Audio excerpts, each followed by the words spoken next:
A little early. 2 seconds early. I zagged on you. You thought there was going to be 2 more seconds of intro screen, but then suddenly you were face to face with me, your manager. Hello, welcome to your one-on-one. It's your performance review. And also your quarterly bonus, and also your raise. And also you're fired. Let's give the dog a treat. How's it going, everybody? I'll say hi to you in just a moment, but I gotta give the dog a treat before I get eaten instead. I need to be able to do this stream, and I can't do it if I've been eaten. So, Chief Burb says I didn't study. Well, you're gonna fail the test, the examination. Let's give the dog a treat. You want a treat?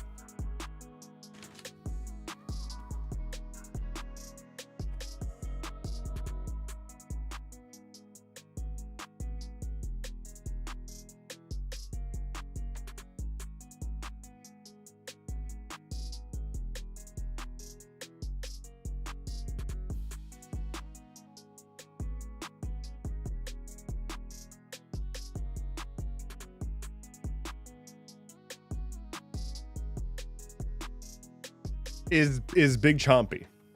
It's large chomp. It's not a small chomp. Not even a little small. Not even a bit. Oh yeah, give me that serotonin. That's what he's here for. I went and grabbed the dog and I was like, hey, gotta go get you on the internet. The people need their stuff. They need their fix. Like, I know that I'm essentially a dog drug dealer, a drug dealer over here. I'm your drug dealer. You come to me and I'm like, hey, you want some good dog? I've got, look at this good dog I've got in my jacket pocket. It keeps moving, but you get the gag. And yeah, so that's who I am. I'm a criminal. So, hey everybody, it's me, a criminal. How you doing? It is, let's see, I gotta do my intro. Hello everybody, my name is Endeavorance. It is Wednesday, January 14th? Hell yeah. I hear we're still counting years. Don't know what's up with that. Let me fix the dog cam.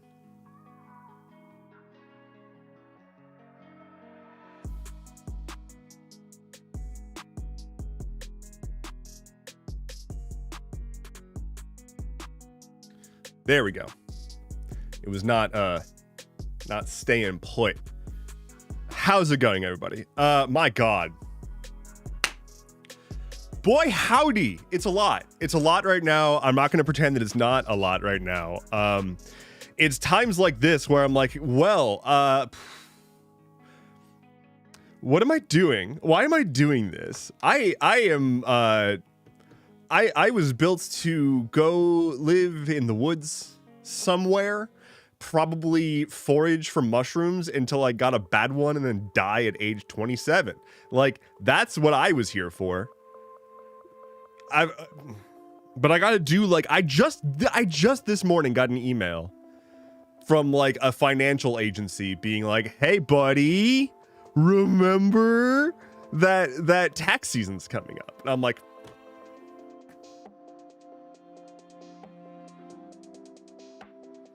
why am I paying them? Why am I paying the taxes? I don't understand.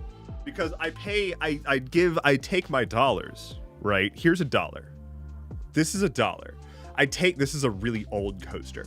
I take my really old coaster dollar and I go, hello government, here you go. And the government says, thank you. With your dollar, we're gonna bomb Venezuela. And sow unrest around the world. And I'm like, well, I didn't really want that when I gave you that dollar. What I wanted was healthcare or like affordable cost of living, maybe like for the people that I care about to have some sort of like end of life plan or care that's remotely affordable. And then the government said, okay, but what about Greenland? And so then that's the conversation I've been having with the government recently. I called up my good buddy Gob Ermint, and we had a long conversation, and that's pretty much what happened. Jafar James says really old dollar. It's a really old coaster by Saddleback Leather, which is a rare company that I actually, they make really good shit. I actually endorse them in general. Haven't seen what they've been up to recently, but I do know that the guy who runs it is like fiercely, I mean, he's probably like super libertarian or whatever, but he's like fiercely against like treating people from Mexico as like different people, because he's like all up on the Mexican border and is all about that like Mexican American sort of like, you know, this is all one place kind of thing. So I mean, it's a good outlook because it's also accurate. Like Texas and California,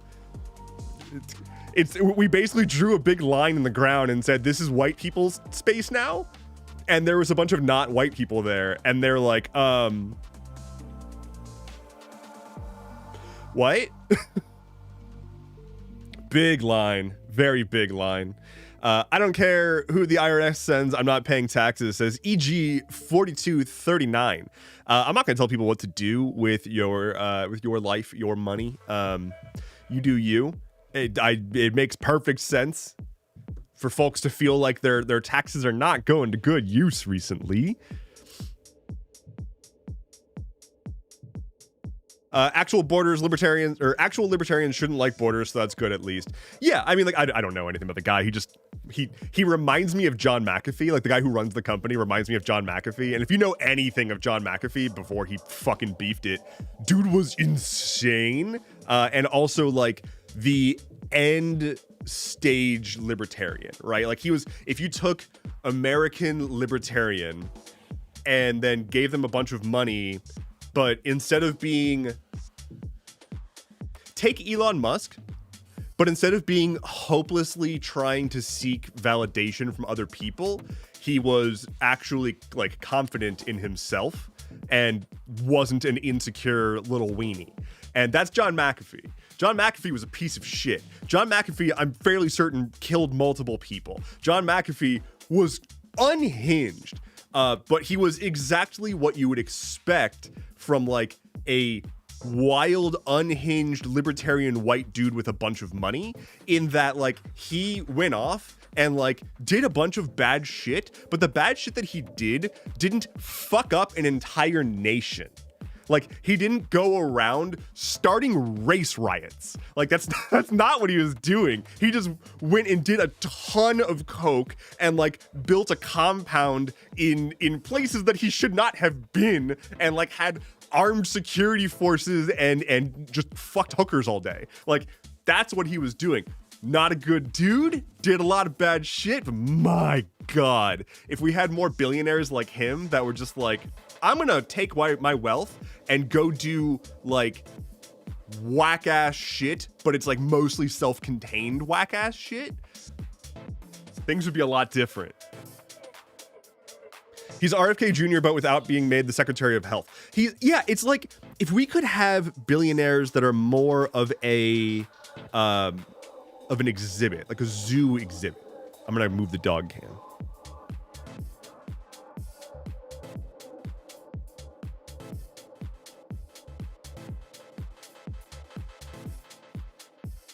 When you go to the zoo, you look at the animals that are there, right? But there's a cage. The lions can't come and just scratch your face off. And that's good for everyone, right? It's good for us because faces work best when they're on your face. And it's good for the lions because they probably, I don't know, would get hurt in the mess as well. With billionaires, the problem is, it'd be funny if we could just watch them destroy their own lives with their unimaginable amount of wealth that they've done nothing but focus on amassing their entire life.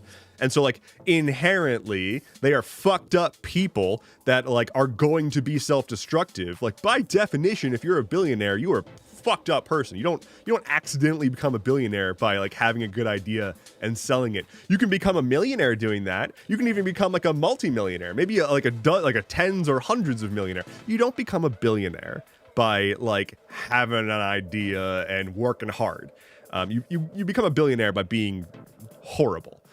So if these people were just like horrible in a vacuum, it would almost be fun, right? To just watch them get theirs, you know? Like, oh, wow, you've got all this money and you're miserable? Oh, sorry, bud.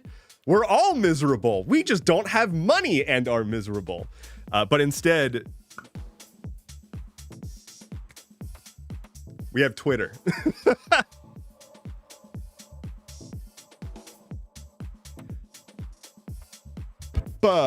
Let's see.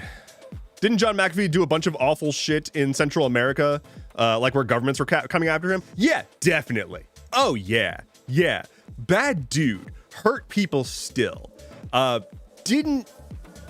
Still not defending him, right? Like, still is a bad dude. Still not a good role model. If you were to take all of the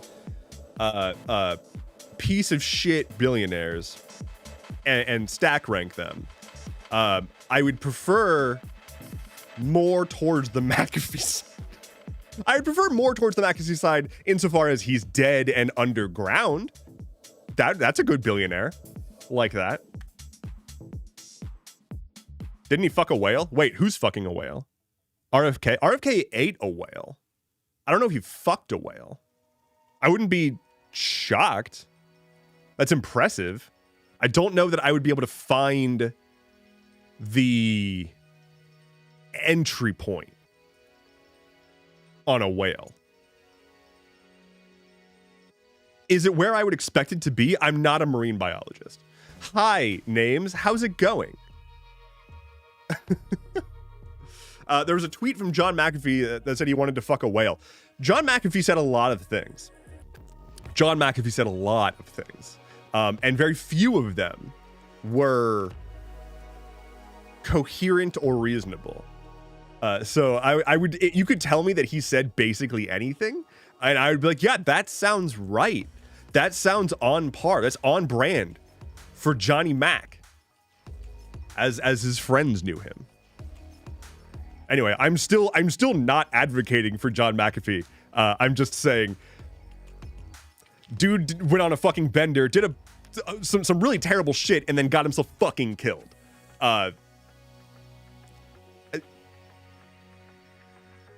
The billionaires that we have here who stay in America, they're like, oh, I have to wear my child as a fucking security blanket so that people don't snipe me. The blowhole seems to be the obvious answer. I mean, I'm actually going to not go down the thought process of having sex with whales.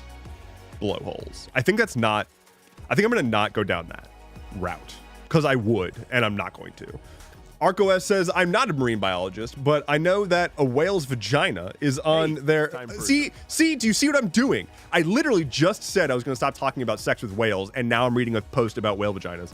And, like, it's because I can't help myself. I just want to learn. I'm just a student of nature. I'm a student of life, all right? And sometimes you just got to keep learning, whatever it may be. Some people are just wild in life, man. It's true. Some people are just wild. And I kind of wish that the wild ones were a little bit less destructive with the wild. Izzy says, you don't have to read it. It's not a matter of have to. It's a matter of I already started because it was in front of me. And it was too late. I realized far too late what I was reading. Let me take a sip.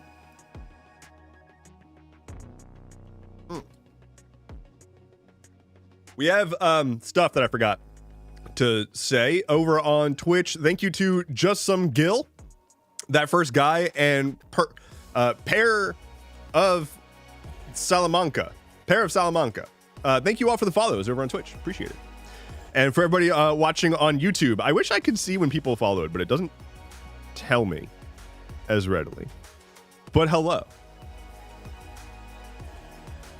The classic streamer dilemma. I just have a bad habit of like constantly glancing at chat. If you ever see me, if I'm in the middle of a rant and I freeze, half the time it's because I genuinely just my brain is buffering. The other half is I glanced over and saw something that I started to form a reply to and realized that I'm still replying to something. Hello, Zenko 07. Zenko double. I mean, I'm sure it's 007, but Zenko 7. I usually don't make it to the stream because they're early, but of course the one I managed to get here, we're talking about fucking whales. Look, I like to keep it unpredictable. And apparently today that means whale boners, and I don't apologize for who I am, because I'm a white man. Why would I ever do that? But I do apologize for nothing. So, you know. Do you think Nebula is a sustainable choice as consumers? I want to support my favorite tubers as best I can. I'm going to be honest. I don't know much about Nebula. I don't know much about Nebula, frankly. I am not a user of Nebula. I am not a person who's on Nebula. I probably should like look into that. Probably. But here's the problem that I have.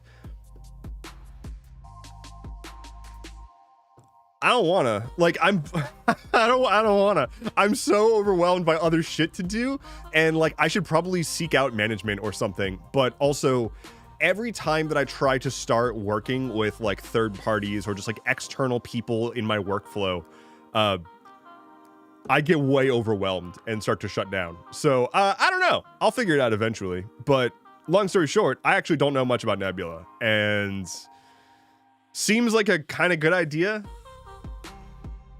but I really don't know much about it at all. Instead, I'm just kind of like building my own thing because I can't help myself. And I'll get to that in a little bit. I saw a thing that I definitely want to reply to. This one. Coilian says there was a stream from Jonathan Blow, the game dev, that said reminding streamers to hydrate is like having pronouns. And no, I don't know what he meant by that. Also, I need to fix my word break in the styles for this. But yeah. Jonathan Blow kind of fucking blows. And I'm really sad to say that because I spent a long time idolizing that guy. Like, you know, so Jonathan Blow, for those who don't know, Jonathan Blow made Braid, which was a really, really popular indie game. It was one of the early games in the real big resurgence of indie game presence, really. It was like Braid and Fez and Cave Story. Like these games kind of came out.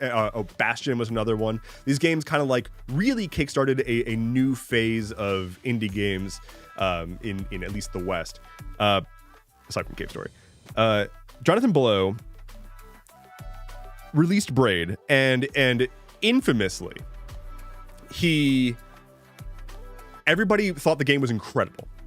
Because it's a really fucking good game. If you haven't played Braid, it's fucking amazing.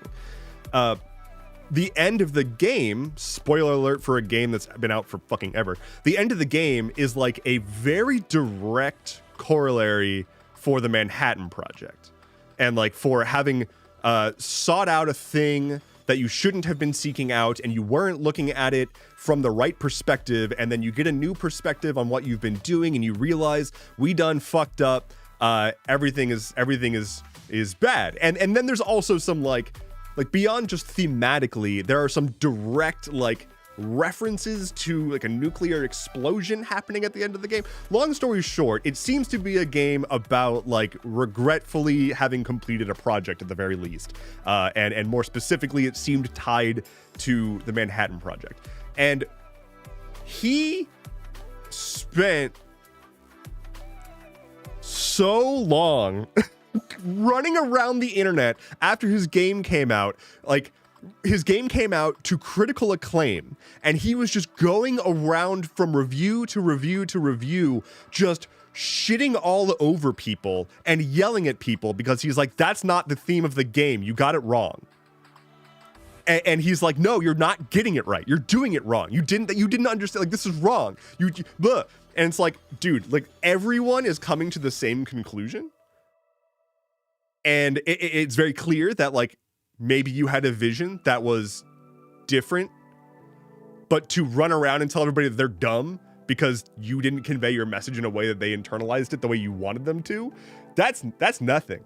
Jonathan Blow would then go on to just slowly become exactly, you know, the shitty terminally online, like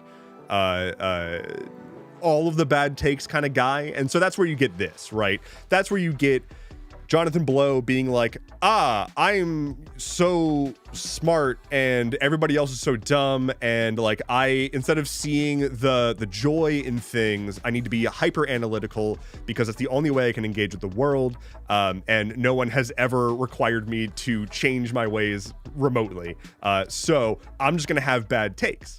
And that's kind of where he's at now. So like I went from really liking this guy because I'm a game developer. Like game development is my main hobby. It's what I love. I really looked up to this guy. I really liked Braid, and I watched all of his talks. I followed the development of all of his games after Braid. He was working on a programming language for a while that I was like really excited about, and then he just got shittier and shittier and shittier about things that are just like don't affect him, like the whole pronoun stuff, and it's just annoying. It's annoying because it's like all of my fucking favorites keep doing this, and it's not like, you know, I've learned to never meet your heroes, right? Like I've learned to not put people up on a pedestal. It still sucks because it's so unnecessary. Like Jonathan Blow I know he has the capacity to make incredibly well-designed games. He's proven that. It's just that he's also proven that he's deeply unhinged and like refuses to do anything about it. And if anybody suggests to him that maybe he's a little unhinged, he's just gonna get mad at them. And it's like, all right, you're not a safe person and I don't want to support you.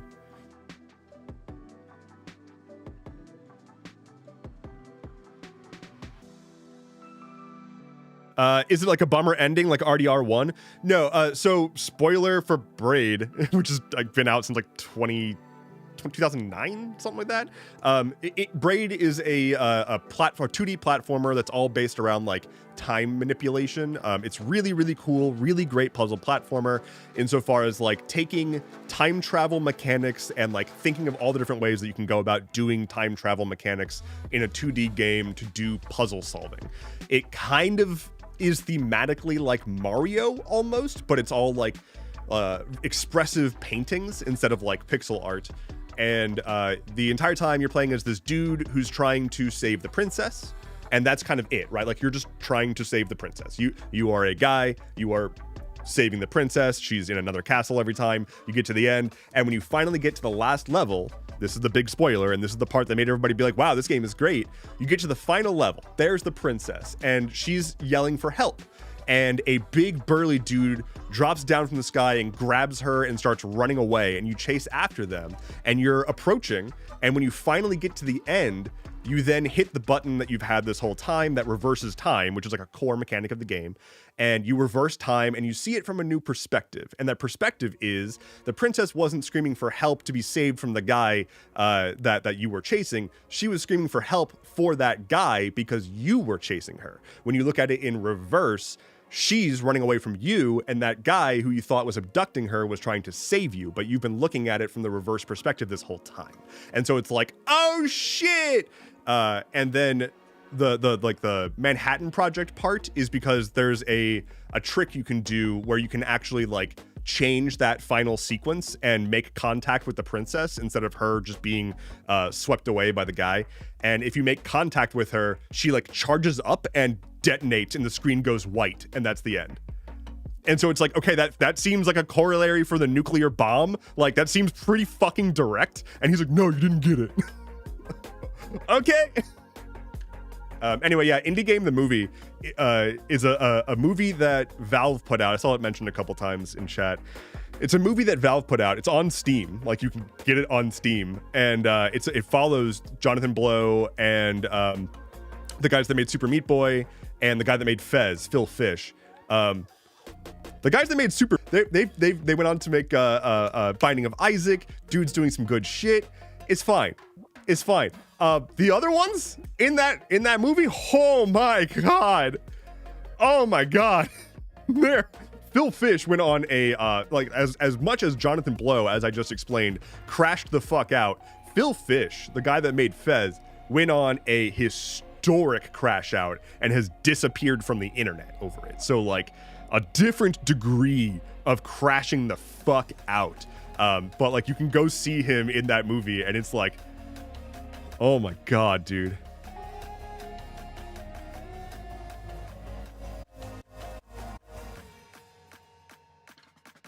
The cognitive dissonance it takes to make good art and then not know how to appreciate your own art.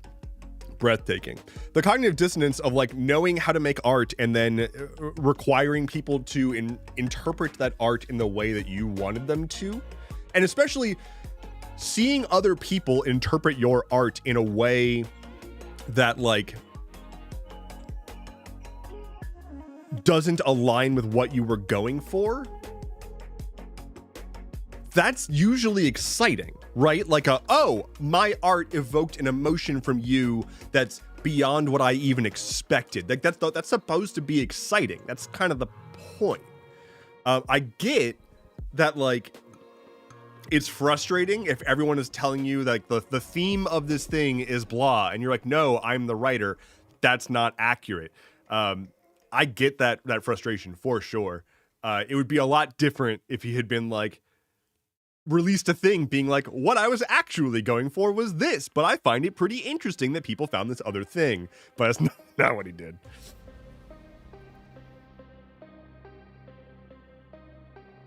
Being institutionally taught how to create art as a form of self-expression, then use the self-expression to be a piece of shit. I think the part that people get messed up with is self-expression though, right? Because like people think self-expression and they don't think like, how is this going to be interpreted? They think I've expressed myself and someone didn't interpret my expression the way I was expressing myself and thought it was going to be interpreted, and now I'm upset with them. And it's like, well, what did they do wrong? Like from their perspective, they're just consuming whatever you just put in front of them and interpreting it how they interpret it on site. Like that's just how it do. You take two musicians, right? And you give them a you give them sheet music, but you don't tell them like the tempo, or you don't tell them like the rhythm or whatever, and like you just say, interpret this how you think it's supposed to be played, and like it's just the melody, not the rhythm or anything else, and like you're gonna get very, very different outcomes. And that's because like art doesn't have structure or like rules, right? So like with music, if you have like written sheet music, that's a language that's specifically trying to have rules to make it as clear as possible how to replicate this thing. But when you're looking at a piece of art, for example, it's not an instruction book with every individual paint brush stroke to do to recreate the art. It's the end product, and you're just interpreting it now. So it's yeah. The second that you put it out there, you've lost control of it. And like that's, I think, evidential in the GIF versus GIF debate, right? The creator of the file format put it out there and he said, hi, here's a file format. It's called GIF. And that's not what people call it now. So once you put it out there, it is no longer yours to control, apparently. I like when art gets additional meaning out of art, but I like when art gets additional meaning out of art, but death of the author is so annoying. You mean like losing the author's intent is annoying? Is that what you mean by like death of the author? I'm gonna sit. Let's ride the roller coaster.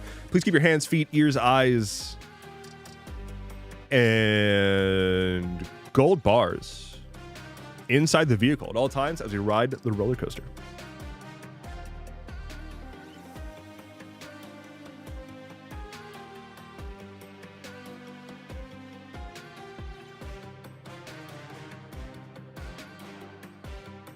Hell yeah.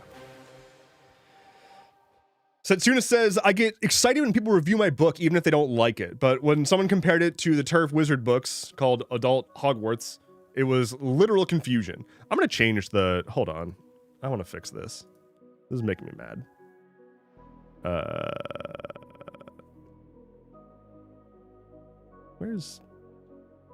Where did I put... Ah. Okay, did that fix it? Let's see.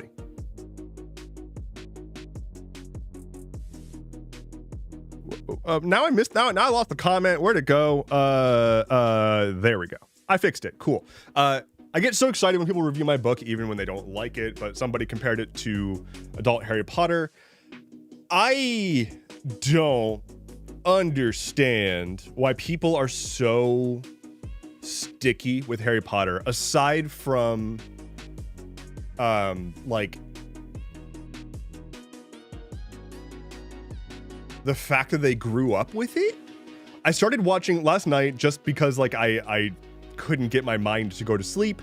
I was like, hey, I'm gonna throw on the fucking Lord of the Rings extended edition. I haven't watched that since I was like 12 or whatever, whenever the fuck it came out. I don't remember.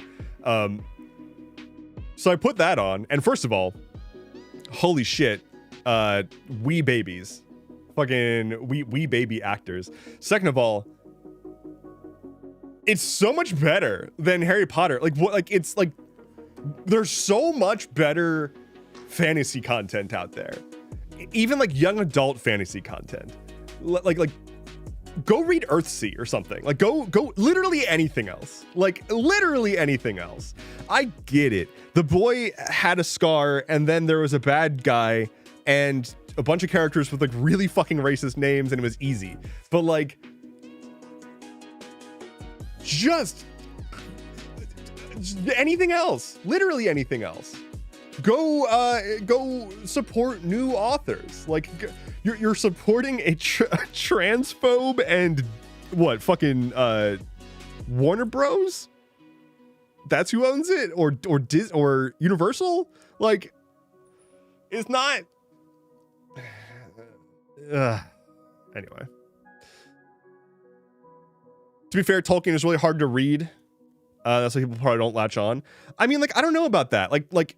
Tolkien is like, I mean, I'm not going to argue with a person whose name is Best Hobbit on Tolkien. But like my personal experience with Tolkien was, like The Hobbit is a very, very approachable book. It was like my dad read that to my brother and I when I was a kid. And like, it was wonderful. I wouldn't think that a kid should read the Silmarillion, but yeah, I get it. I get that. Like they're not, easy young adult books necessarily. And also there are still very, very many options out there. Am I allowed to say what my book is? I'm new to participating in streams. You can if you want. Yeah. Tolkien books have a negative connotation around them because of how long-winded the explanations and dialogue can get. I mean, sure, but just like watch some or like read some Dickens and your perspective will change. Not you, but one's perspective would change. Good time zones. I'm so sleepy today, says Lupus. I was very sleepy this morning. I'm actually doing all right. That's not true. I'm pretty sleepy still. Read some dick? Yeah.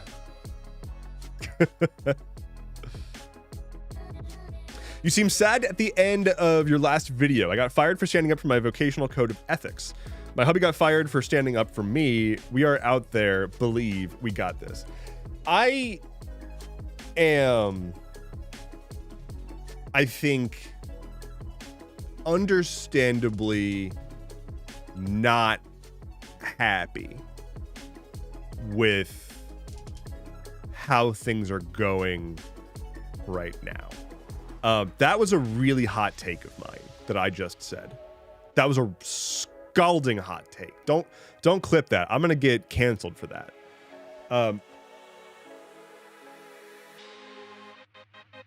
The thing that fucks me up is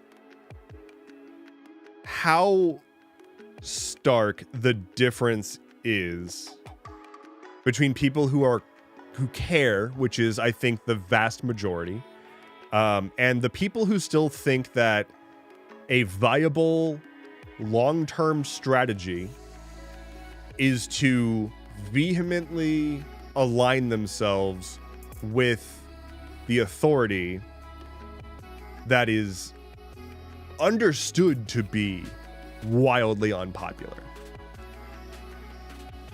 And I said this in my video, I think that there's a lot of astroturfing going on. I think there's way more astroturfing going on than pretty much ever before. So like the deluge of posts from people being like, well, she fucked around and found out, which, side note, when did FAFO become pinnacle humor for the right? Like, they love that one. They're all about it. It's like Let's Go Brandon all over again. It's like this isn't even clever. You're just saying a phrase a lot. Anyway, there's a lot of people running around right now very loudly yelling takes about how Renee Good deserved it or whatever, and those people are a problem. Those people are incompatible with decent society, just straight up. And like I'm perfectly fine saying that because it's a completely fixable thing. You don't have to be an obtuse, belligerent piece of shit who advocates for the state-sanctioned murder of your countrymen. Like, that's not a protected class. You're just an asshole. And do you know what societies do to assholes? Up until very recently, we would just send you to a random island somewhere to die. You're the only reason that you've not been ejected and you've been allowed to have your shitty, self-serving, antisocial opinions is because we've grown enough as a society to generally be able to handle having detractors without it crumbling our society. But if your goal is to be as much of a detractor as possible and drain society as much as you can and be as belligerent towards anyone who wants to try to make things better as possible and to advocate for the people who are trying to harm those who are trying to make things better for you, yeah, I'm not going to be surprised when you get punched in the teeth, because that's probably a better fate for you than being ejected from the country, exiled. Like, that is what humans did. You are going to be a problem and fuck up our ability to have a cohesive, safe tribe. You're gone. Bye-bye. Like, you're too much of a risk. We can't have you here. And like, it's not a matter of, oh, your culture is incompatible with the West and blah, blah, blah, blah. Fuck you. No, that's not how any of this works. Like, they all really, really, really want to make people, they're really trying to make this whole like West thing stick, right? Like, they can't just say like, we want to go after all the brown people. So they're trying to just use West as the new term for white and Western culture to be white culture. It's the world's thinnest dog whistles. It's really, really fucking boring at this point. But like, people coming here with other cultures makes this place better. It's what gives us resilience. It's what gives us optionality. It gives us culture. It's what gives us most of the things that we have. The people who are ruining this country are the ones who are sitting around refusing to do anything different ever, while making it everyone else's problem that they're unhappy with their life situation, which they won't fucking fix. That's not what's happening with immigrants. The immigrants are coming here and participating in society. They're working jobs, and ICE is arresting them at those jobs. So we have a lot of people who are essentially just siding with the regime because they want their place in it. You know, it's not a matter of making sense anymore. It's not a matter of what reality is. people watched that video, or more specifically, people didn't watch the video of Renee Good. They just were told what it shows. For most people, what I've intuited from what I can tell from just online discussion, it seems like the prevailing thing that caused people to jump on the ICE agent's side, aside from being primed to do that no matter what, is they saw the part of the video that was her car driving off into the streetlight, or out into the other car after she had been shot and killed. And so the clip of the video that they see is an ICE agent's gun, you know, just finished firing, but the car rolls off and rams into another car. And that's what they saw.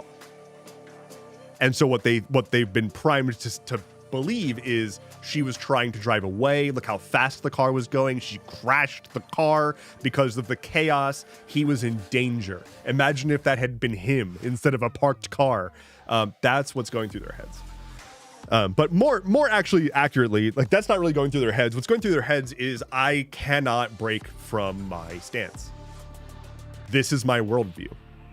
For the people who are outwardly posting about, like, how the government is justified in this, it's not about reality for them. They are signaling to each other that they are on the inside of this, that they are sticking to the in-group. They are loyal to the authority. And they're making that loud. They're not trying to like argue that they're right. They're just stating their position in terms of which camp they've chosen.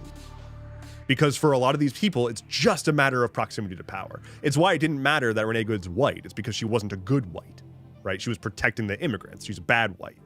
So, like, they're perfectly okay with saying, like, well, fuck her. She's terrible. She had pronouns in her bio. Apparently that you know, can condemn someone to death. The reality of it is, they keep cranking up the base level of extremism required to be a part of the MAGA coalition. And that is not going to work forever. They're losing people. Like, when you look at polling, there's more sentiment of abolishing ICE recently polled higher than maintaining ICE for the first time ever. And that's huge. Like, people don't pay attention.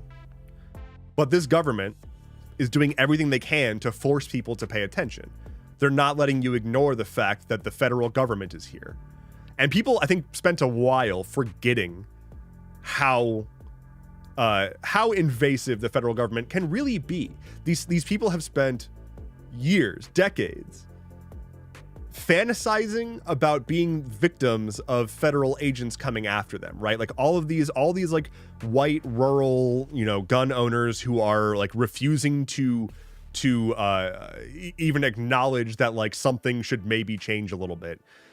They've spent decades talking about, like, the ATF agents and BLM agents coming to fuck up and take their guns and so on and so forth. And, like, that wasn't happening.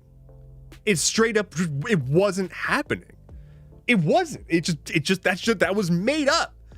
But they spent so long having nothing else to do with their life and being useless, and all they did was sit around and convince themselves that they were under attack from the federal government. And so they're using that as justification to attack their perceived enemies, using the federal government as their weapon.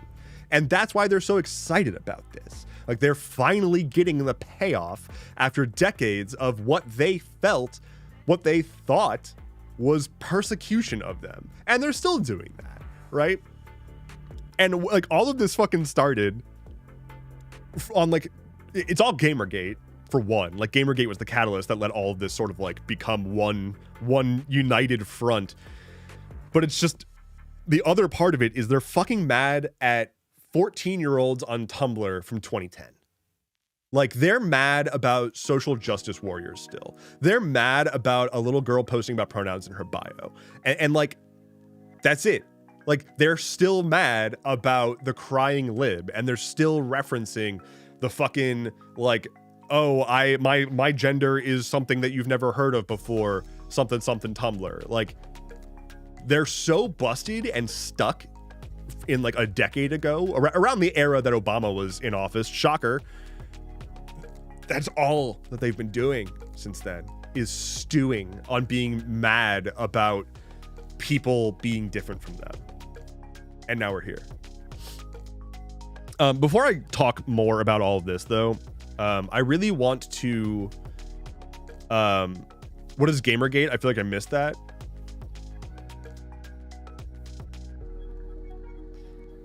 I would say start on Wikipedia.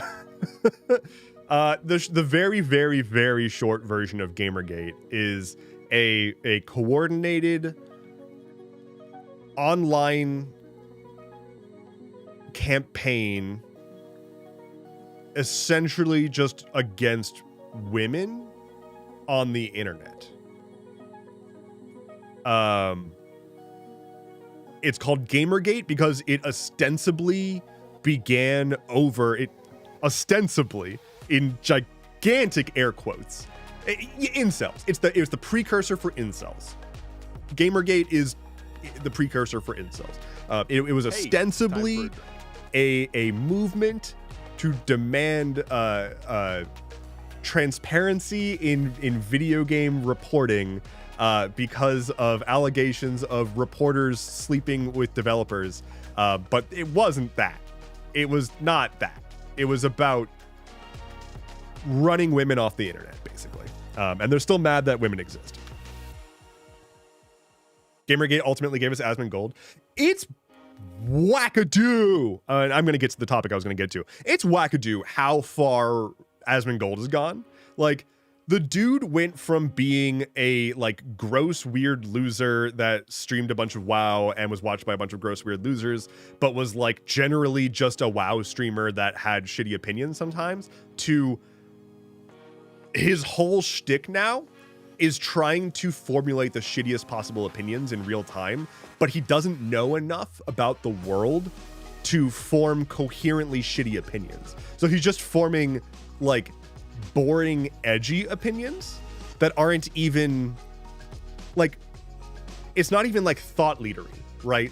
There are people on the right who are saying things that are truly, you know, novel in some meaningful way, that change the way people are thinking about things. Not in a way that I think people should be thinking about things, but there are thought leaders on the right who say things that are salient for the people who listen to them. He doesn't. He just says things. There's no salience. He just, like, there's a clip that was going around where he was like, we need to be more like the left because the left doesn't police each other.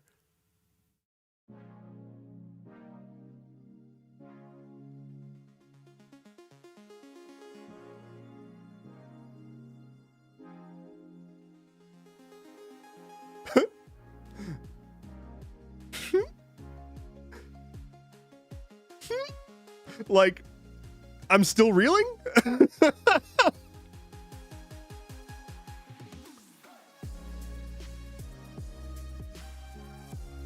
It's truly whack. It's truly, truly whack.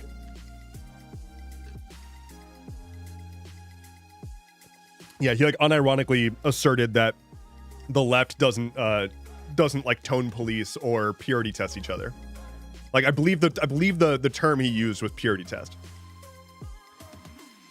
Anyway, Dev's brain just encountered Colonel Panic. You're not wrong. All right, I want to pivot from Asmongold because I want to spend as little time as possible talking about him. Because what's much more important going on in the world right now is, you know, obviously there's the shit going on in the US, but Iran. I want to give, I'm considering posting an update video on this week. We'll see. You know, I mentioned Iran at the start of my video at the start of the week. Excuse me, now I'm burping. I started my video earlier this week on the topic of Iran, and things have escalated a lot since I've recorded that video. There was reports of lethal force being used at a scale of like tens at the time, and I am now, as far as I can tell, the reports of lethal force from the government being used against protesters is now in the thousands.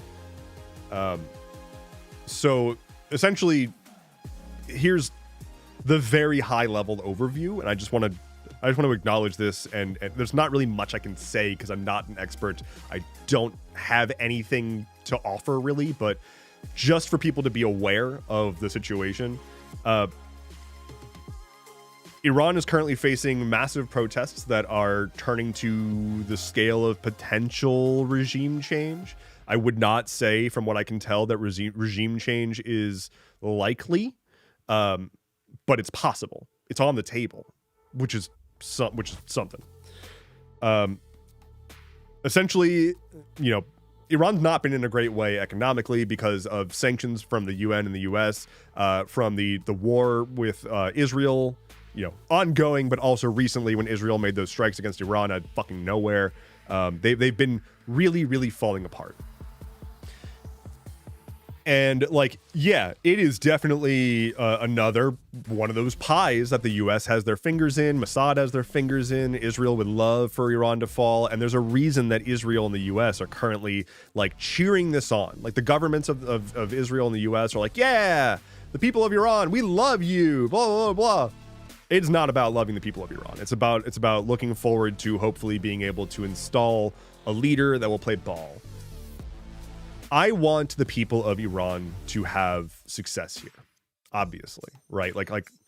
They're facing mass murder at the hands of their government. It is a very different situation than what we're facing right here in America, but that doesn't mean don't stay frosty. I don't know what government they're going to have on the other end of this. There has been an extreme spike in backlash for people who are talking about the situation in Iran, where they say that they hope that the regime is overthrown. And there's a bunch of leftists who will then jump in and be like, that's US imperialist rhetoric, blah, blah, blah, blah. You're no better than Israel for wanting that. And it's no, not even kind of. I want the people in Iran to have a government that is for them, that works for them, and is the one that they want, not the government that I think would be best for us. You can be for the liberation of the Iranian people and against the installation of a US friendly regime. How about a regime that is based on what they want, which, as far as I can tell, seems to be primarily democracy. There was some calls for reestablishing the monarchy, but it seems like more people are on board with trying to establish a democracy. But there's already, when you see headlines about leading figures in this movement, you're going to see headlines talking about people who are potential new leaders for Iran and how great they are and how they'd be a perfect fit and how everybody loves them. You got to be really skeptical about those, because those are essentially fielding, support for who we would want to put in there. There's a guy who's the son of the previous monarchy, and he's yeah, I'll take back over. But it's his family's not been in power for 40 something years. So that's not really a good idea necessarily.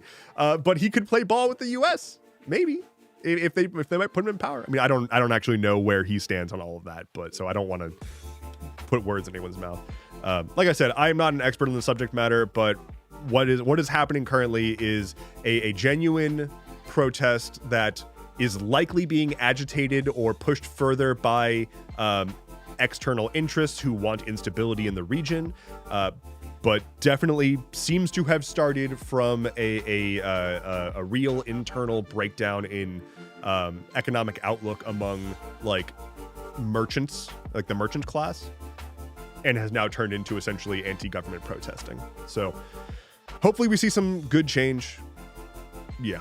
Cordellian says having royalists in 2026 is wild. We've got royalists here in the States. Monarchism is making a comeback here. That there are legitimate sections of the far right that proudly identify as monarchists. And if they don't call it monarchism, they talk about having a like a supreme executive, which is a monarchist, right? Like a supreme executive is essentially a king, but not via divine right. It's just we've decided that this person is our king now. Vance is a monarchist. Yeah, basically everybody in the White House is. Like, they all want Trump to be to have like unilateral power. They want him to be a king. Curtis Yarvin is the one that's spewing this rhetoric the most. But you can go on, like, not that r/conservative is representative of fucking anything in reality, but you can go on r/conservative and there will be people who have monarchist as their, like, flavor tag. They saw no kings and they were like, how about kings? That shit annoys me so fucking much. It's the refusal to see anything as anything except literal, right? It's the complete lack of it's the intentional lack of critical thinking. It's the intentional lack of empathetic thinking. And I truly believe it is intentional. Like, I truly believe that it is not necessarily out of a place of malice, but out of a place of self-preservation that they're doing it. It's you will always see the, like, oh, no kings. I'm looking around and I still don't see any kings. Like, Trump's not a king. He's just the president, blah, blah, blah, blah. Like, why do they say no kings, but then they support whatever? It's like, we know it's not God damn it.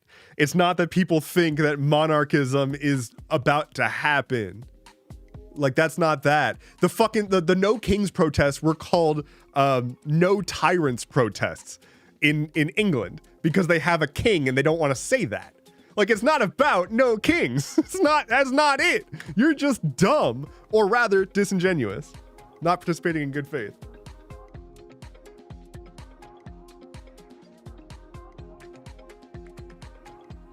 Bro, if you aren't in the cabinet, you're going to be a fucking serf. That's the thing. Like, I don't know what they all think is going to happen. Like, you're not in the club. You're just a loser who they're really happy is getting your vote. Anyway, yeah, so Iran is having a moment. It's a lot. It's really difficult to get numbers out of there right now. I saw somebody already shared that, like, the death toll, there's numbers that range from like 2,000 to 12,000 plus. Arrests could be in the like tens of thousands. We don't know. There's an internet blackout in the region, and there's a lot of self-serving interests trying to control the narrative right now. If you look at, for example, a news outlet from Israel, the death toll numbers are going to be hyper inflated. That's where, like, any Israeli aligned news outlet is where I saw the largest death toll reporting, and non-Israeli news outlets had significantly lower. And it's because they want people to be mad at the idea of Iran and their current government, which is understandable, but they want to manufacture a desire for going in and establishing order, in huge air quotes, as opposed to the Iranian people controlling their own destiny. That's why people are afraid of, like, when you call out the violence that the Iranian government is doing right now, people are like, no, like, that's a imperialist talking point. It's like, it is. And also people are being killed by their government. Like, those are both happening. People are being killed by their government, and this situation is being used by bad actors. That's what happens. Eritastico says, hello, I am here finally. Hello, hello. Welcome in.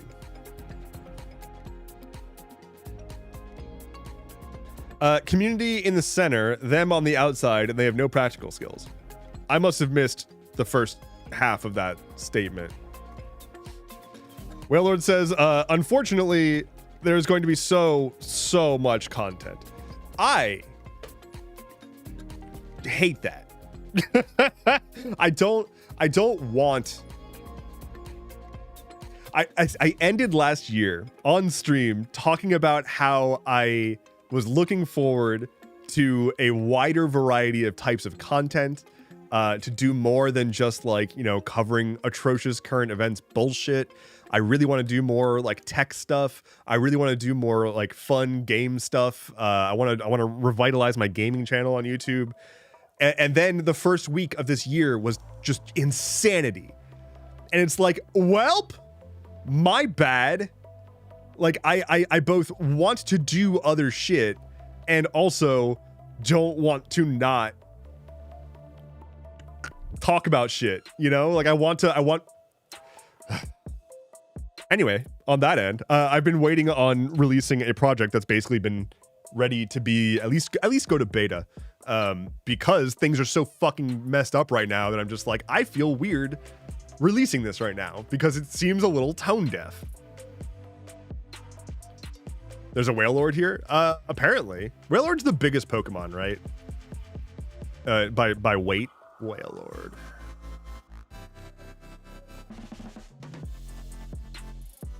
This fucking guy. 877.4 pounds? No, that's not right. That's not the biggest boy. Who's the biggest?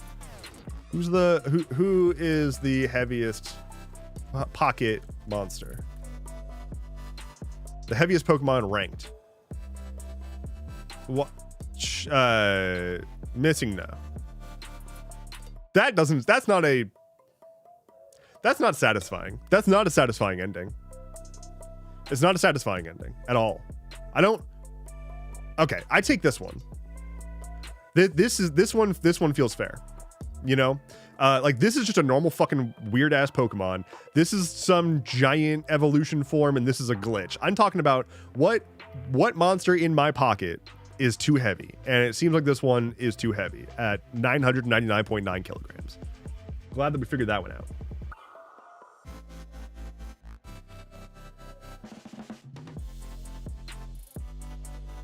Are you going to plan a trip to CES next year? That is not something I've ever considered. Probably not. Mostly because I don't like making plans.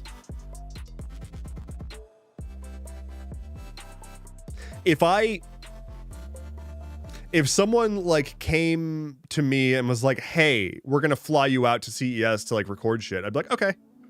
But I don't think that I would go out of my way to go to CES. Thoughts on Registeel? Is that a Pokemon or a private security company? Registeel.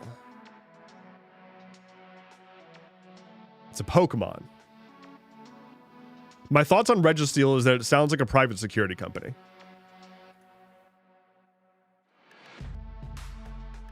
What's your favorite Pokemon type? Diglett. I know that's not a Pokemon type. But my favorite Pokemon type is Diglett.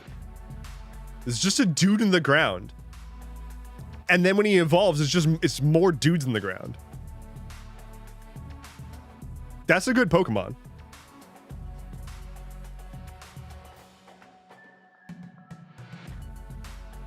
No more whales. Oh yeah, we circled back to whales. We cannot escape the whales this whole time.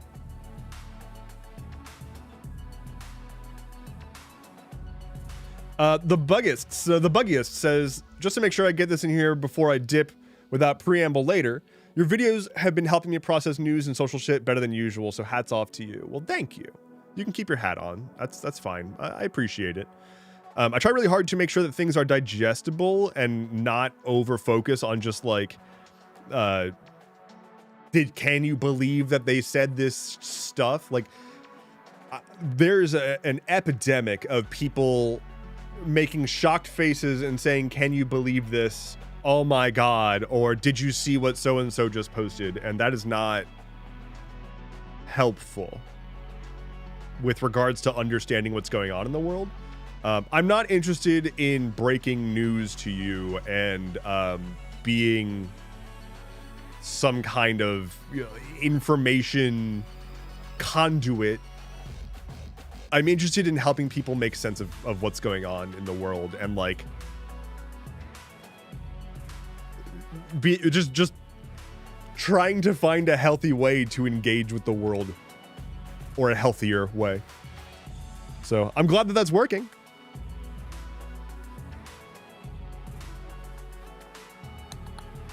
Thank you for what you're doing. By the way, do you have a Discord? I do. I think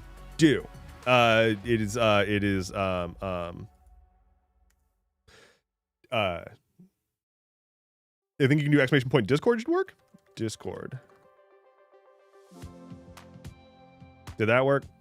Doesn't seem like it worked. Did that work? Oh well. Here's the link. I hear of a merch store too. I keep fucking forgetting. Thank you, Weedy Potter. Thank you. I have a merch store, and also I'm doing a thing right now that I keep forgetting to talk about.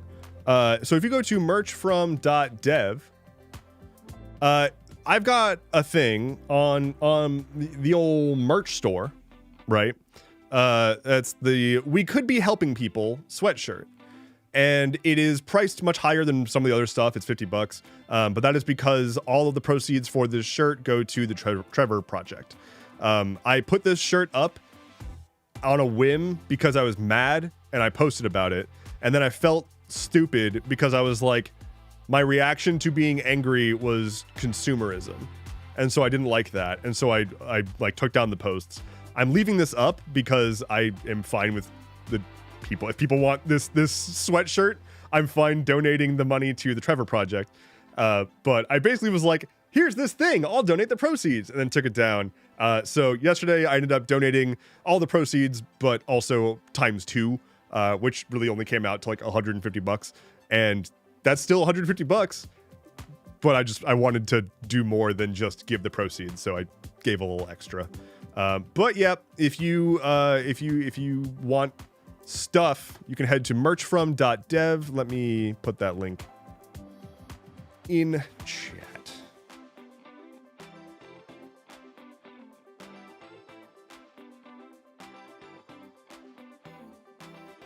Bar.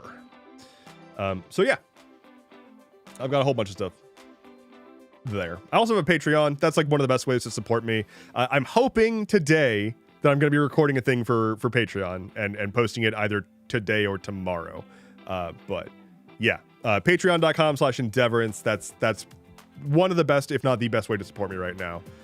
Especially because things might be getting a little hectic around these parts for me this year. I'm not sure yet.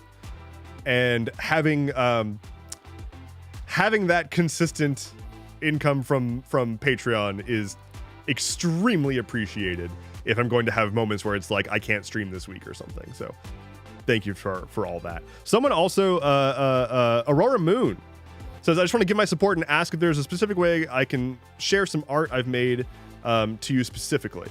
To me specifically, if you want to, the best way to get in contact with me directly is always going to be to email me, and that's going to be neverending@fea.st. That's a real email address. So if you ever want to email me something, you can email me to that. So that's a good way to send me stuff. Otherwise, the Discord has a stream stuff channel where you can post. What's the take on Gnome's one of ours, all of yours podium? She's a fascist piece of shit, and I'm looking forward to her being held accountable for crimes against humanity. That's what I think about her podium. Have you considered playing Stardew Valley on stream again? I have. And the main reason that I haven't been doing that is because I don't really care about that save file anymore. So I want to play something on stream again in the future, but I just don't care enough. Like I already kind of like lost the interest.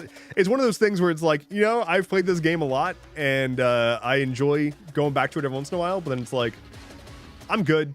It's like when you load up Skyrim and you dump in a whole bunch of mods and you start a new save and you're like, it's still Skyrim, and so you stop. That's kind of where I'm at with Stardew Valley. So Time to dust off Balatro. I've been dusting off Balatro a bit on my phone, at least. That's been nice.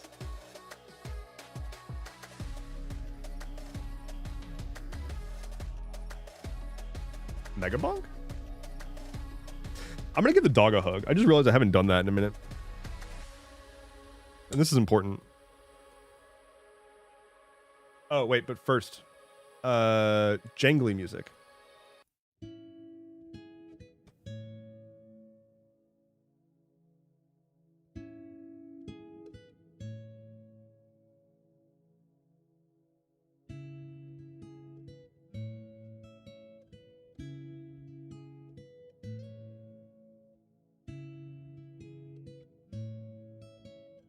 Praise!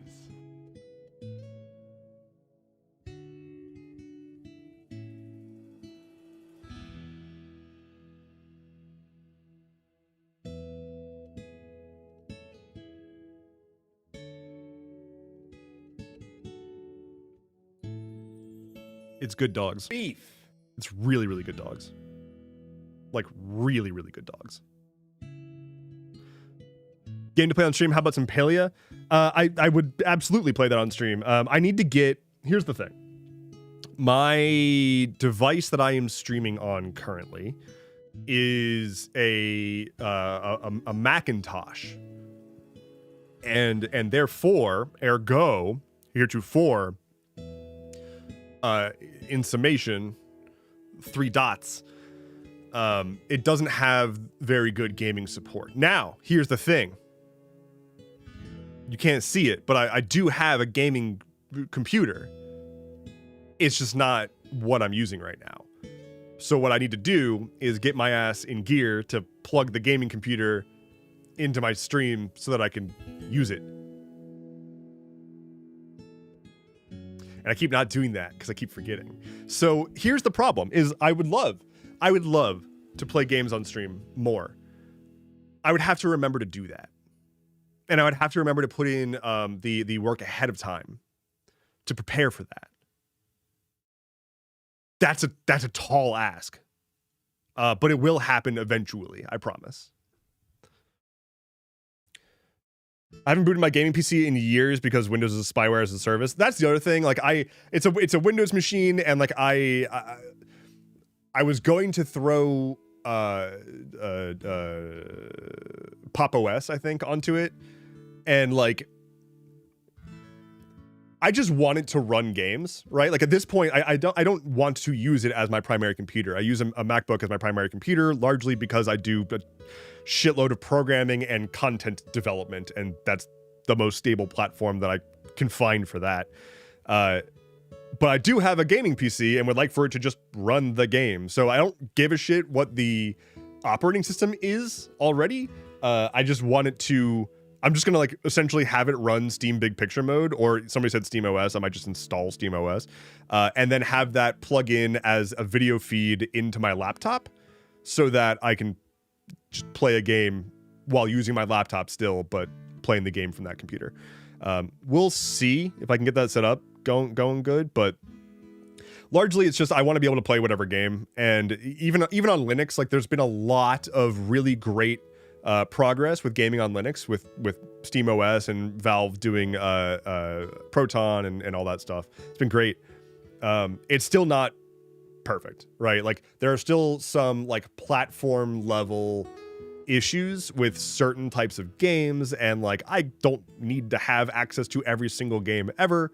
But also from the perspective of being somebody who's just trying to do content, I just want it to fucking work. I want to not have to find a patch for it. I want to not have to apply tweaks and do whatever. I want to double click on the game and I want it to run.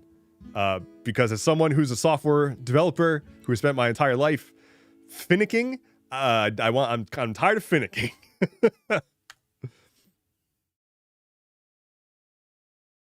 I love Linux. I'm never going back. Yeah, Linux is great. My this is a strange concept, but despite my MacBook being like my primary daily driving computer, the computer that I consider my core machine is a tiny little Linux laptop. Just like a little tiny little Linux, like cheapo little Linux laptop that like is my actual home base. But I do all of my, like a lot of my programming and whatnot on the MacBook. Pop OS is pretty good. Yeah, I haven't actually used it yet, but it does seem nice. Destiny anti-cheat, Battlefield anti-cheat, Genshin anti-cheat. Yeah, the anti-cheat is really, really bad. It's still a huge problem. I mean, they should just not be using that kind of anti-cheat, but still. Little baby Linux box. I would hold it up on stream, but I don't think that I can move it over here without it getting disconnected from the current Ethernet cable it's plugged into. I have an older Surface Pro that literally cannot update to the latest Windows. I'm going to put Mint on it and see if I fully convert. Yeah, I mean, that's the other thing. It's like my Windows box has, or does not have the required component to upgrade to 11. I have no interest in upgrading to 11. Like, I would much sooner just throw a Linux installation on there. But like, primarily at this point, I just wanted to, as I said, not annoy me about updates and run the game.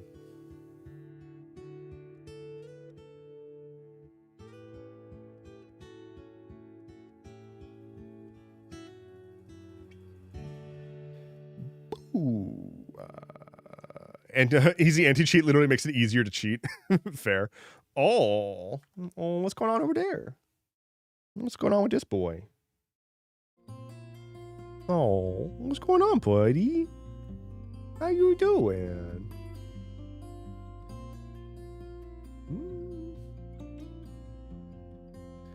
I will say, I've been playing a shitload of Expedition 33, and there's a type of enemy in that game that is I believe it's the French word for sack of potatoes, and it's sac of patate. I think it's pronounced sac of patate. I say sac of patate, and I've been referring to this dog as a sac of patate recently because look at him.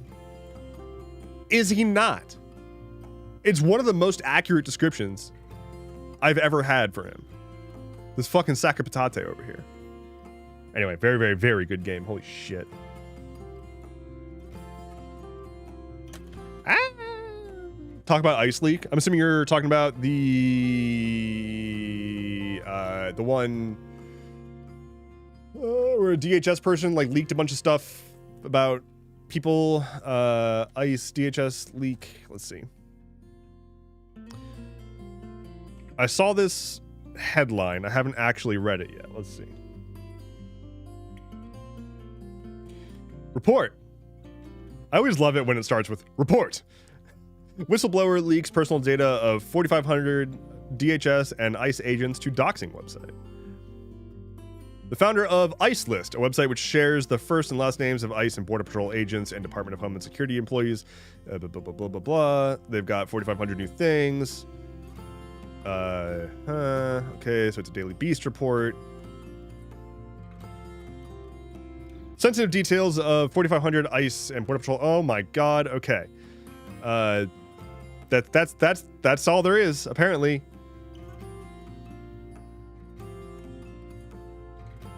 Yep. That's it. a bunch of ICE people presumably had their identities leaked to a website that indexes ICE people. Good. Get bent. You shouldn't have to wear a mask to enforce the law because that's fucking crazy. And yay, get bent. I am looking forward to your body hanging in the streets.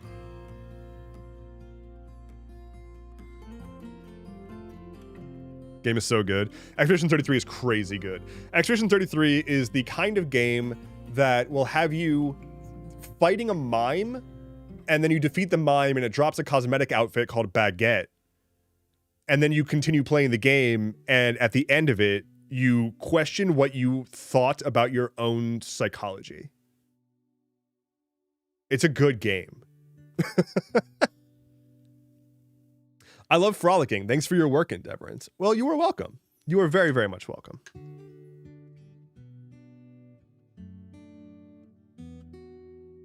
Gotta bounce, but thank you for the support group meeting. Hope I can catch more streams in the future. Thank you for being here. I always stream on Wednesdays and Fridays at 11 a.m. US Eastern, so hope to see you again in the future. E33 is a great game, but you haven't finished the ending, have you? I'm on New Game Plus. Yes, I have finished it. That's what I'm talking about. Like you kill a mime and get a baguette, and then several dozen hours later, you are sitting in a room by yourself, not playing the game, at a table illuminated by a single overhead lamp that's kind of flickery, and the only thing you have for company is a half-drunk glass of old poured whiskey. And that's what kind of game it is. It's very good. It's the kind of thing that, like, it's the kind of game that just fucks you up in a way that you're like, I can't wait to get fucked up by that again.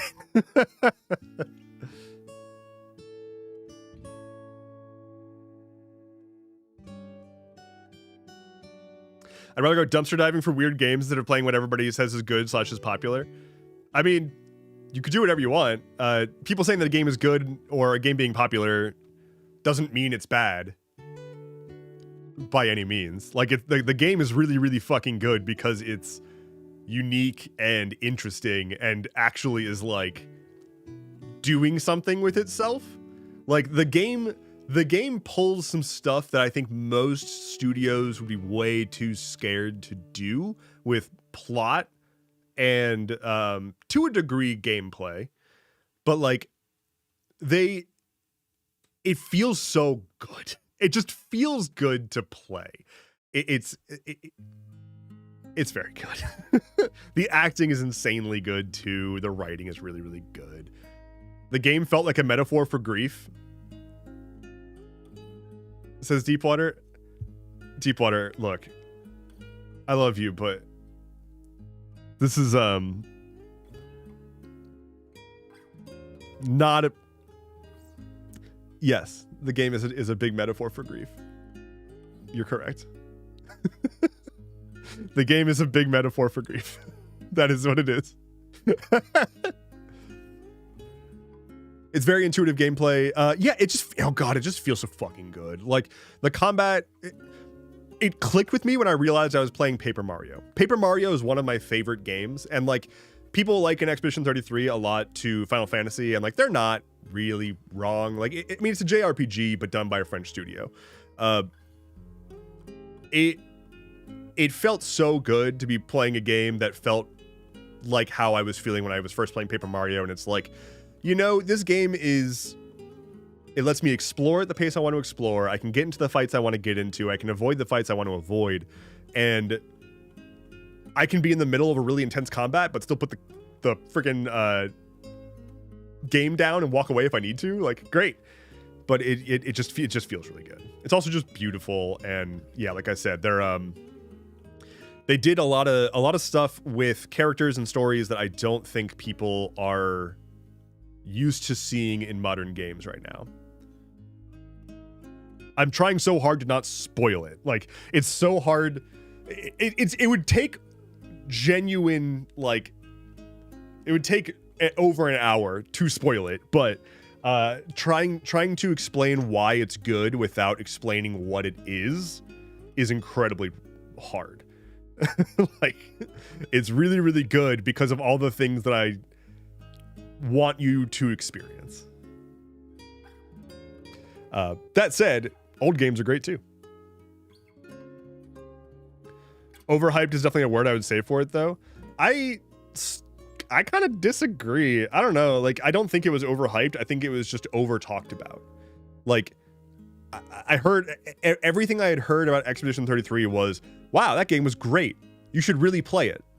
Like, that is what the sentiment for Expedition 33 was. And then it won a bunch of awards because it's a solid fucking game.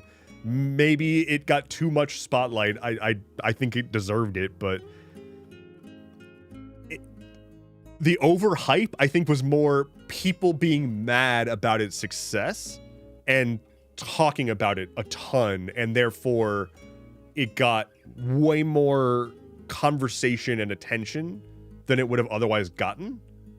So like an outsized amount of attention, but I don't think that really takes away from it being just really good. Especially because like it falls in the category both visually, thematically, and also like well constructedly. It falls in a similar category in my mind to like Elden Ring, in that I booted up the game and I played it and I was like, that was a great, complete experience. This feels like a full ass game that people thought about and put together. And like, that's so rare.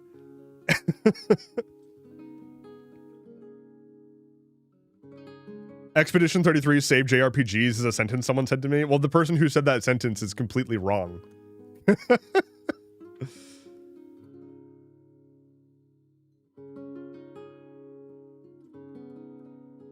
If you had a choice between being a beekeeper or an equivalently sized ant farm, which would you choose? I think beekeeper. I think beekeeper because I like honey. I don't like bees, and I think I'm allergic, but I do like honey. And I understand I know like logically that bees are bros if you can just like vibe with them. What I'm terrified of is that they're all waiting until I have a false sense of security to strike. But I would probably go with the bees.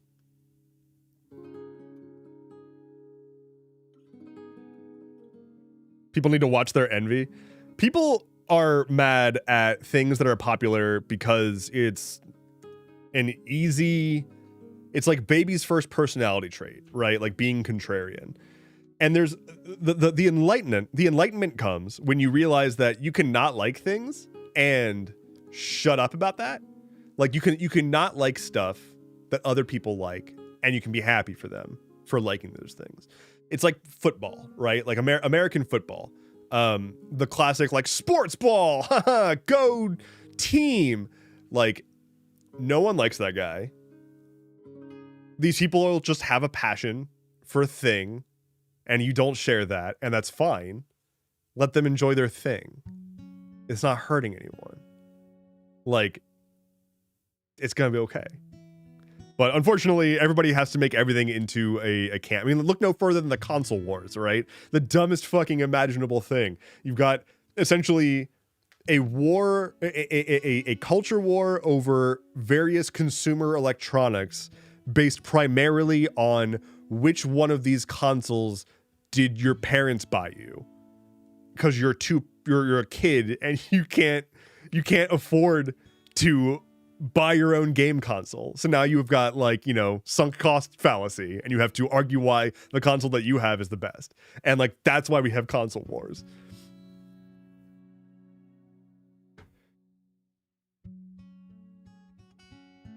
Wow.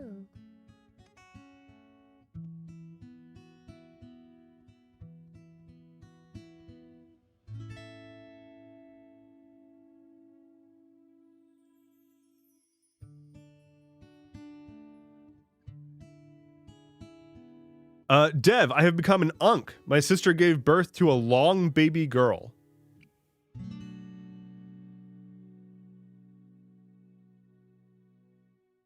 Can you explain the long part? Can you explain the long part? What, long? Like tall? She's long? How long is she? Why is long the thing?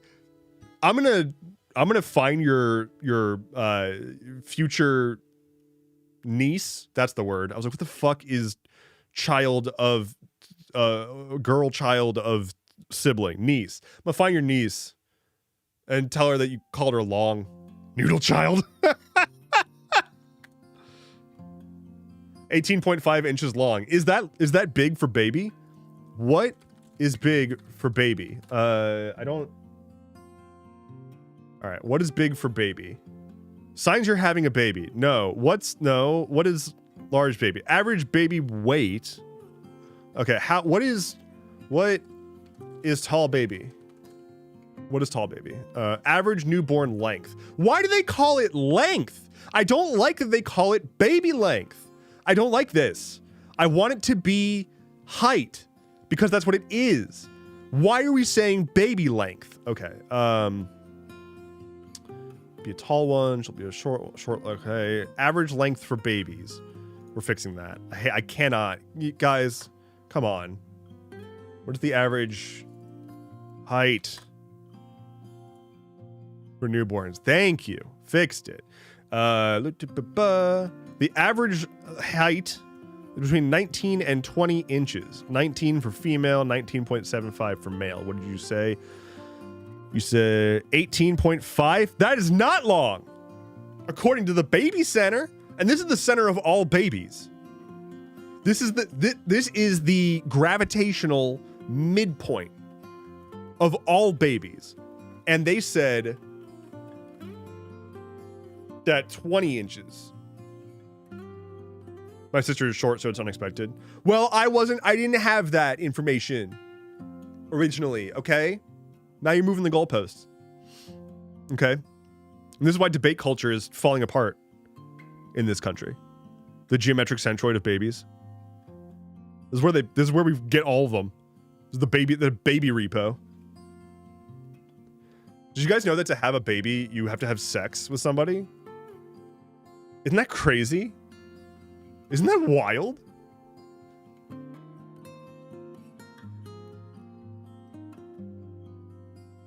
Babies are measured from the ground up. Like when they're laying down? Non-babies are measured from the ground up. Okay. You don't have to use his name spawn? You don't have to. It happens though. It's length, not height. I can't deal with this. I can't deal with babies being measured as length. Excuse me. I'm a burpy boy apparently. I had me a bagel sandwich this morning. So fucking whack, says Science Girl 100. I agree. It's fucking whack. Wrong. You can just steal a baby. See, now we're innovating. That's what we're doing here in this here support group meeting. We innovate. If you need a baby and you don't have a baby, get a baby. Problem solved. Just be happy. I need chat to know that I can't believe Hightail was yesterday. What is going on with this? What is Hightail? It's like Minecraft but new, right? And it's like it's out. It says available now. Should I play this on stream? It's like Minecraft but new. Early access. Okay, but what is it? The game. What is Hightail? Set out on an adventure for both creation and play. Hightail blends the freedom of sandbox with the movement of an RPG, or the momentum of an RPG. Explore a procedurally generated world full of dungeons, secrets, and a variety of creatures, then shape it block by block. Our early access focus releases on polished core systems, exploration, responsive combat, and robust building alongside creator-first tools for making your own content, crafting minigames, and running community servers. Jump in, make your mark, and help us grow this world together. So it seems like new Minecraft, essentially. That's neat. Hope it's good. That'd be good. Sandbox RPG, now that I've gotten a chance to play it, more similar to Terraria. Yeah, I from what I have seen is it's like more... I've seen people describe it closer to Terraria insofar as like being more in depth and not just like here is inventory of blocks. Maybe Microsoft will make Minecraft have updates that matter now.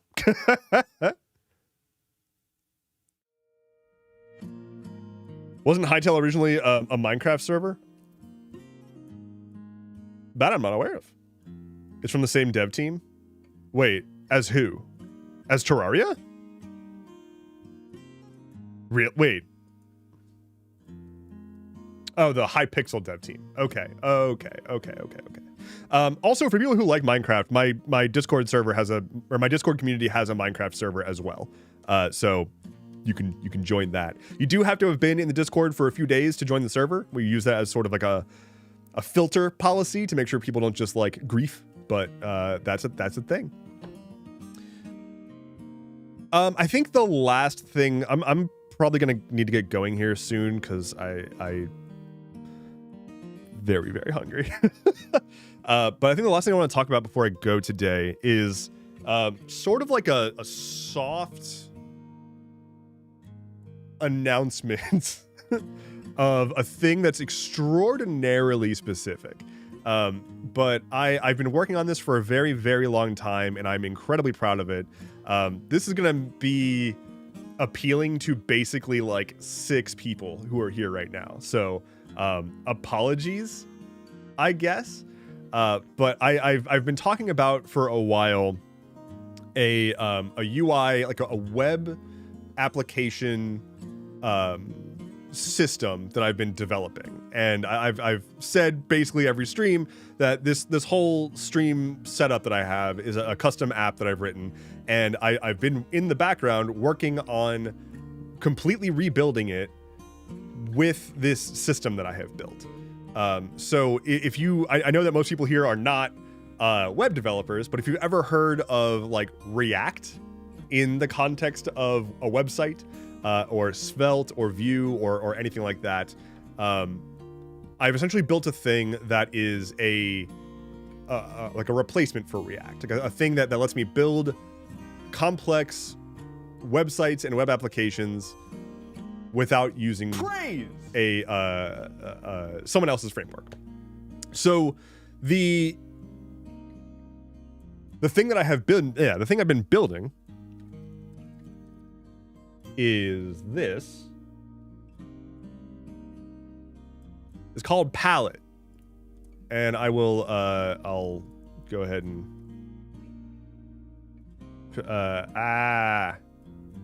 copy, send. Okay, so if you want to check this out, you can. It is published. This is actually publicly available now. With documentation, but like the documentation is wanting. I'm still working on all of that. But Palette is essentially a web development library that leans into modern web browser functionality, but provides the benefits and functionality that something like React usually brings to application development. Now the problem, like what React is a it's a system for building reusable chunks of a website that you can then compose together to make your full application. React is super fucking popular, and I'm not trying to dethrone it by any means, but it is owned by Facebook. It's stewarded by Facebook, and I don't like that. And I've been using React for fucking ever. So I decided I want to do a few things. One, I want to learn more about the specifics of the inner workings of the web browser. 2, I want to build a thing that lets me not be dependent on React. And 3, I want that thing to be genuinely lovely to use. Like, I don't want it to be a half-assed thing that's good enough. I want it to be genuinely lovely. And to do that, I need to work through some really difficult problems. And I'm incredibly proud that I did that. So I have been working on this since like October, pretty much every day. And it has gone through a bunch of evolutions, but it ultimately ended up in such a better place than I had ever expected it to be in. I had originally had zero intention of releasing it publicly, but at this point, it's so genuinely fun to use that I'm putting it out there for people who might want to use it.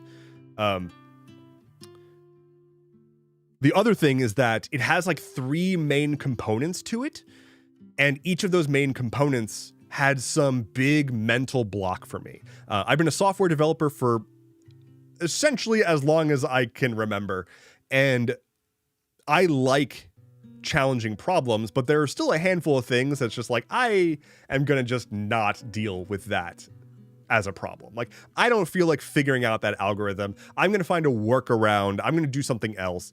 But for this, I didn't have that option. I wanted to build something solid. And so I have spent like months optimizing algorithms and finding more optimal ways to do things and figuring out how to do like complex rendering algorithms and shit. And I'm genuinely proud of what I've made here. It's one of the most significant pieces of code I think I've ever written. So that is cool and rare for me, especially. But I'm going to do a deep dive of this on my Patreon and explain like how it works and so on and so forth. So if you're interested in seeing that, you can find it there. But the very, very quick overview is that essentially the bread and butter of what this does is it says, hey, I want to make a counting button. Let me zoom this in a bit more. I want to make a counting button. So I'm going to define a counting button. Here is the template. It is a button, which is an HTML tag.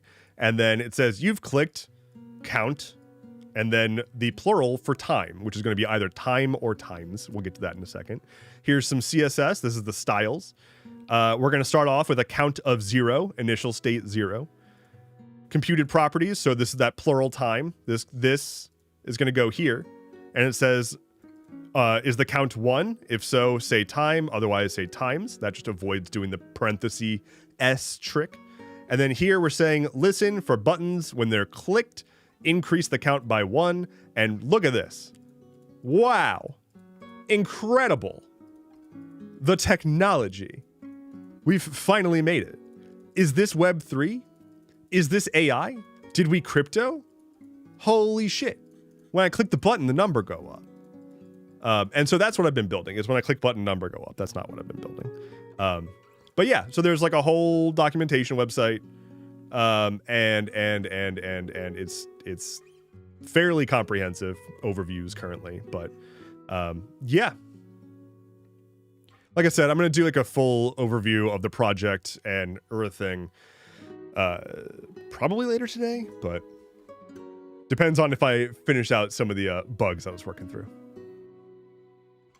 I would build a click button number go up TBH. Well, have I got the system for you? Anyway, that's all. That's the system that's powering this overlay. I'm hoping to open source more of my overlay in the future, and then also I'm looking forward to doing, now that I finally have this built, I will be able to do things like hack on the stream overlay while streaming for realsies. So that should be fun. Yeah. All the coding vibes, in short, or for sure. Sell a shirt. That's a shirt to sell. Did I crypto? That's a good idea. Did I crypto? Is this AI? did I crypto? Is this? Have we singularity'd? Is this AI? All right. I do got to get going a little early today. I'm gonna go eat food. My stomach is making sounds that would terrify most creatures, I think. Most bears, probably. So I'm gonna get going. But thank you all so much for hanging out with me today. I'm gonna be live again on Friday, starting at 11 a.m. US Eastern. Definitely check out my Discord, Patreon, you know, subscribe to YouTube if you're not already. If you're on the YouTube stream, liking the stream is a big help. So thank you very much if you've been doing that. Sharing my content with people who might enjoy it or appreciate it, that is a wonderful way to help me out as well. And then obviously merch store, Patreon, and subscriptions and whatnot help too. So I'm gonna get going. Thanks for hanging out. Take care, be well. I'll see you all on Friday. Bye-bye.